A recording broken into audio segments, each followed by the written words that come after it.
eu só queria falar rapidamente sobre o Arthur, né? Essa menção ao Arthur é difícil de aguentar, não é, gente? É uma coisa, assim, eu acho que de todas as tristezas, essa é a pior. E difícil de aguentar, entendeu? Só isso. Um momento emocionante aqui, quando o presidente Lula inaugurou lá uma escola que leva o nome do seu neto, Arthur.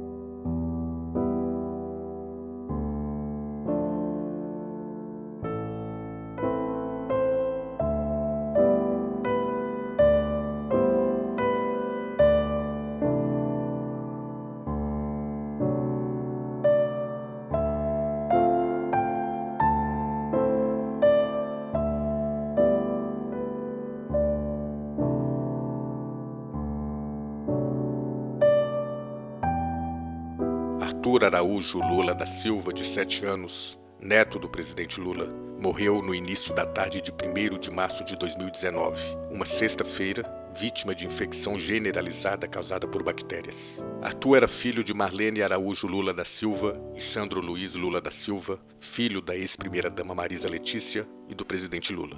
Naquele dia, Lula cumpria a prisão sentenciada pelo então juiz Sérgio Moro por atos de ofício indeterminados. O, na época, ex-presidente solicitou autorização para comparecer ao funeral do neto e desta vez conseguiu. Força, Lula! Força, presidente! Te amamos!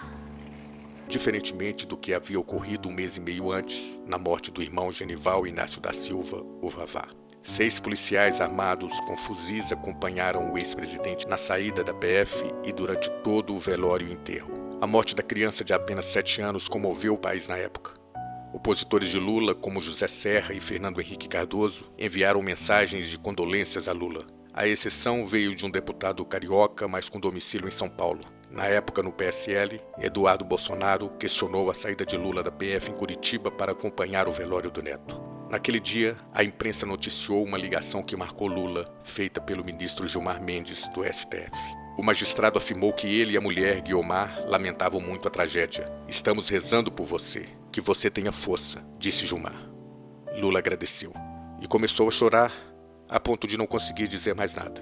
Gilmar também chorava e a conversa teve que ser interrompida. Um dos amigos do petista, que estava ao lado dele, pegou o telefone e terminou o diálogo com Mendes. É igualmente emocionante o relato do ex-primeiro-ministro português José Sócrates relembrando o fato, em entrevista ao site Migalhas, especializado no mundo jurídico. O Gilmar Mendes lhe transmitia os seus pêsames e os sentimentos de toda a sua família. O Lula começou a chorar compulsivamente. E o relato adianta que, um pouco depois, o Gilmar Mendes começou também a chorar. Isso impressionou-me muito. Que aquele choro de ambos era um choro por um mundo que perderam. E, no fundo, o que ambos estavam a dizer um ao outro, como é que foi possível chegar a este ponto?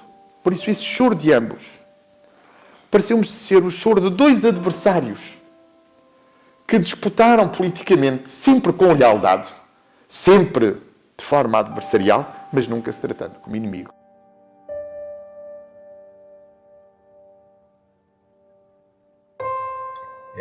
São certas cenas que não precisa script. O triste é saber que os canalhas que promoveram tudo isso, toda essa dor, ainda continuam por aí tentando justificar a tal da transparência internacional, que de transparência não tinha nada. Nunca teve. Canalhas, canalhas, canalhas, canalhas.